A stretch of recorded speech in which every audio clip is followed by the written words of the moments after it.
यशपाल, इस वक्त की बड़ी खबर सामने आ रही है बिहार विधानसभा चुनाव को लेकर के। बिहार विधानसभा चुनाव का काउंटडाउन शुरू हो गया है।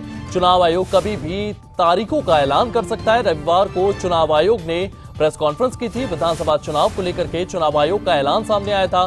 बिहार में 22 नवंबर से पहले चुनाव पूरे होंगे, इस बात का जिक्र यहां पर ज्ञानेश कुमार की ओर से किया गया था। सभी बूथों पर चुनाव प्रक्रिया लाइव दिखाई जाएगी। तो रविवार को चुनाव आयोग ने प्रेस कॉन्फ्रेंस की थी। इस प्रेस कॉन्फ्रेंस के दौरान तमाम चीजें यहां पर चुनाव आयोग की ओर से सामने रखी गई थी। विधानसभा चुनाव को लेकर के चुनाव आयोग का ऐलान सामने आया था। इसको लेकर के ज्ञानेश कुमार की ओर से क्या कुछ कहा गया था, सुनते हैं। जो कि बिहार में सफलतापूर्वक कुछ लागू हो चुके हैं और कुछ कंडक्ट ऑफ इलेक्शंस में लागू होंगे और कुछ काउंटिंग में लागू होंगे। इसके पहले कि हम लोग सवाल जवाब का दौर शुरू करें, कुछ चीजें मैं आपको बतलाना चाहता हूं। भारत में चुनाव संविधान, लोक प्रतिनिधित्व कानून और रूल्स के अंतर्गत होते हैं। दुनिया की सबसे बड़ी चुनावी व्यवस्था है भारत के चुनाव और भारत का चुनाव आयोग। और ये व्यवस्था कई चरणों में बटी हुई है।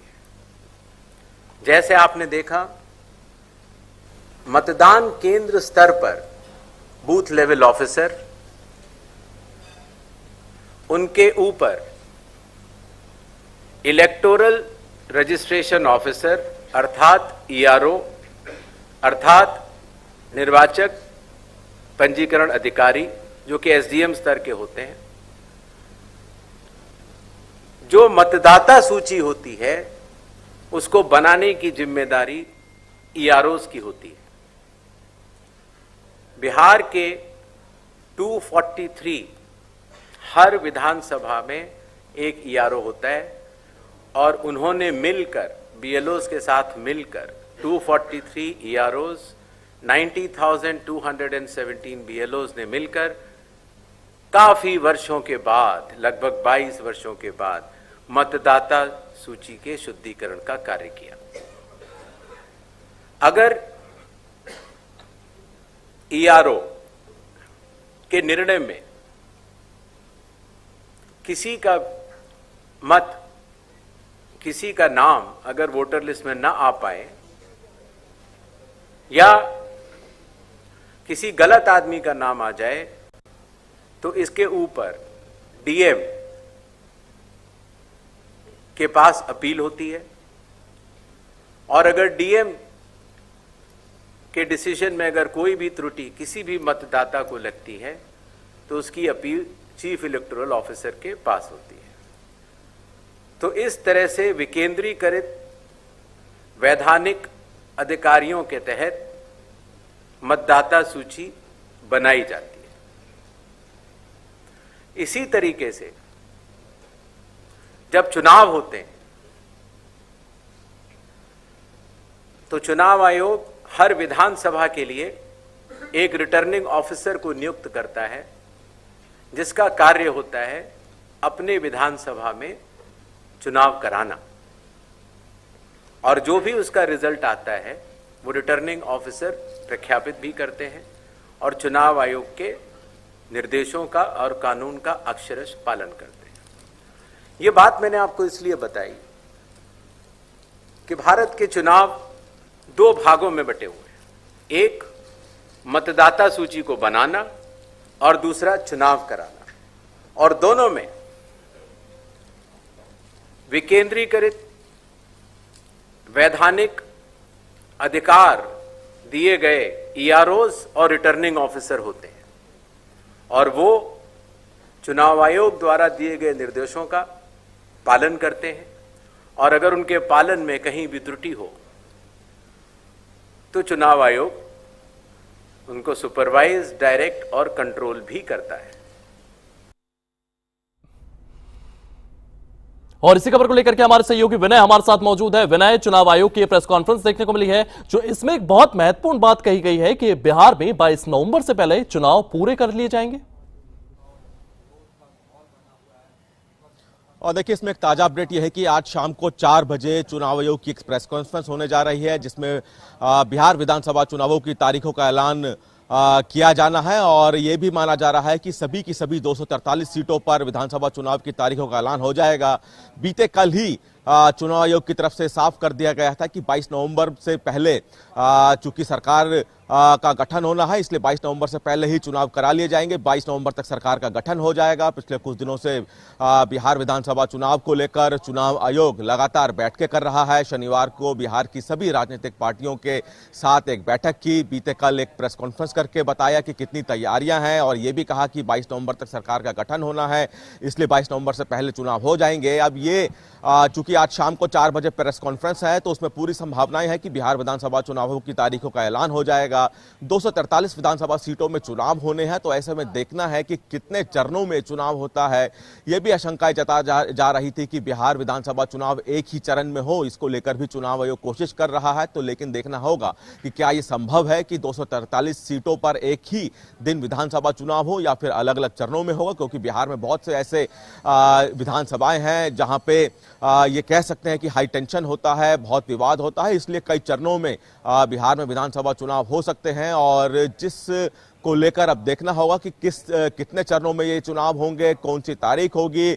सबको इंतजार है शाम 4 बजे का, जब चुनाव आयोग की तरफ से प्रेस कॉन्फ्रेंस की जाएगी। बिहार में विधानसभा चुनाव की तैयारियों को लेकर चुनाव आयोग पहले ही कह चुका है कि उनकी तैयारियां पूरी हैं।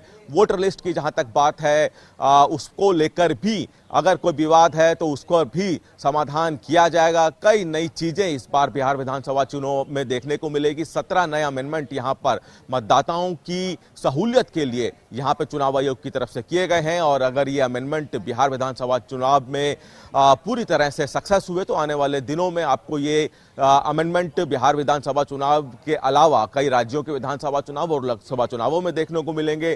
कई तरह के बदलाव इस बार बिहार विधानसभा चुनाव में देखने को मिल सकते हैं। जी, सभी बूथों पर चुनाव प्रक्रिया लाइव पे दिखाई जाएंगी। इस तरीके के तमाम बदलाव इस बार देखने को मिलेंगे।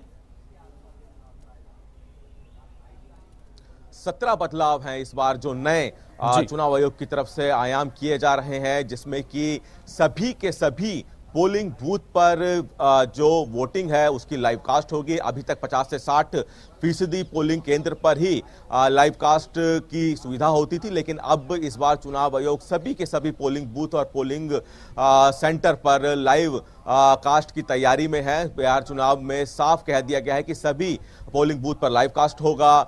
किसी भी पोलिंग बूथ पर 1200 से अधिक वोटर नहीं होंगे। इसके अलावा 100 मीटर के दायरे तक जो भी कैंडिडेट हैं, अपने जो एजेंट है उनको बैठा सकता है। अगर कोई मतदाता मोबाइल ले जाता है तो पोलिंग बूथ के बाहर मोबाइल रखने की व्यवस्था होगी। इस तरह के कई बदलाव इस बार आपको बिहार विधानसभा चुनाव में देखने को मिलेंगे। मतदाताओं को मतदान करने में किसी तरह की परेशानी ना हो, किसी तरह की दिक्कत ना हो, इसको लेकर चुनाव आयोग की तरफ से कदम विनय, मैं 2 मिनट के लिए आपको रोकना चाहूंगा। इसी बीच एक बड़ी खबर सामने आ रही है, इसी मुद्दे को लेकर के जुड़ी हुई ये बड़ी खबर सामने आई है, ये बड़ी जानकारियां सामने आ रही है। आपको बता दें, ये बड़े अपडेट्स, बड़ी जानकारियां सामने आ रही है। आज शाम 4 बजे चुनाव आयोग प्रेस कॉन्फ्रेंस करने वाले हैं। ये बड़ी जानकारियां सामने आई हैं। चुनाव आयोग आज 4 बजे प्रेस कॉन्फ्रेंस करेंगे। बिहार चुनाव की तारीखों का ऐलान यहां पर 4 बजे किया जाएगा। ये बड़ी जानकारियां आज सामने आई हैं। आज शाम 4 बजे चुनाव आयोग प्रेस कॉन्फ्रेंस करने वाले हैं। अब आपको सीधे विनय के पास लिए चलते हैं। विनय, ये बड़ी जानकारियां जो है ये सामने आई है, और लगातार आपकी ओर से भी इस बात का जिक्र किया गया है कि 4 बजे के करीब चुनाव आयोग की यहां पर ये पूरी की पूरी बैठक होने वाली है। प्रेस कॉन्फ्रेंस करते हुए नजर आएंगे। तमाम चीजों को लेकर के यहां पर बिहार चुनाव को लेकर के तारीखों का ऐलान उनकी ओर से किया जाएगा। इसी के साथ साथ आप बदलावों का जिक्र कर रहे थे विनय, इस बार क्या कुछ बदलाव देखने को मिलेंगे? बिल्कुल 17 नए बदलाव, जिसमें कि लगातार 1200 से अधिक मतदाता किसी पोलिंग बूथ पे नहीं होंगे, यानी कि जो मतदाता लिस्ट होगी उसमें अधिकतम जो संख्या होगी मतदाताओं की वो 1200 होगी। इसके अलावा जो ईवीएम होगी उसमें जो पार्टी का जो नाम है, जो भी राजनीतिक पार्टी का नाम है, वो बड़े अक्षरों में लिखा जाएगा। इस बार उम्मीदवार जो होंगे उनके ईवीएम पर कलर फोटो लगाने की भी तैयारी चुनाव आयोग ने कर ली है, यानी कि कलर फोटो उस उम्मीदवार का उस ईवीएम पे होगा। साथ ही साथ बोल्ड अक्षरों में उसकी पार्टी का नाम भी होगा, उम्मीदवार जिस पार्टी से होगा। इसके मोबाइल ले जाने की सुविधा पोलिंग बूथ के बाहर तक होगी, मोबाइल रखने की व्यवस्था वहां पे की जाएगी। जो उम्मीदवार हैं वो अपने एजेंट 100 मीटर के दायरे तक बैठा सकते हैं। जो पर्चियां होंगी, जो पोलिंग बूथ तक लोगों को पता चलता है, जिससे कि जो मतदाता हैं उनके घर पर जो पर्चियां पहुंचती है चुनाव आयोग की तरफ से, उसमें पोलिंग बूथ और पोलिंग नंबर बहुत बड़े और साफ अक्षरों में लिखा जाएगा, ताकि मतदाता को पता चल सके कि उनका पोलिंग बूथ कौन सा है।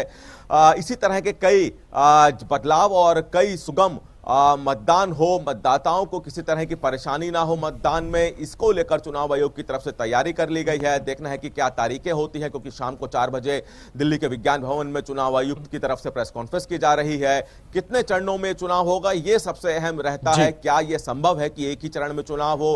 हालांकि चुनाव आयोग ये कह रहा है कि कोशिश करेंगे और देखेंगे कि एक चरण में चुनाव हो सकता है या नहीं, लेकिन इसकी संभावनाएं बहुत कम है, क्योंकि बिहार में सभी विधानसभाओं की स्थिति एक जैसी नहीं है। तो इसलिए माना जा रहा है कि 3 से 4 चरणों में बिहार में विधानसभा चुनाव हो सकते हैं। संभावना है कि ये 5 चरण भी हो सकते हैं, लेकिन कम से कम 3 से 4 चरणों में बिहार में विधानसभा चुनाव होने की संभावना है। 4 बजे जब प्रेस कॉन्फ्रेंस होगी तब इस तस्वीरें साफ होंगी, और जैसे ही प्रेस कॉन्फ्रेंस होगी, चुनाव की तारीखों का ऐलान होगा, बिहार विधानसभा का जो बिगुल है वो बच जाएगा। जी विनय, तमाम जानकारी के लिए आपका बहुत बहुत धन्यवाद। तो बिहार चुनाव को लेकर के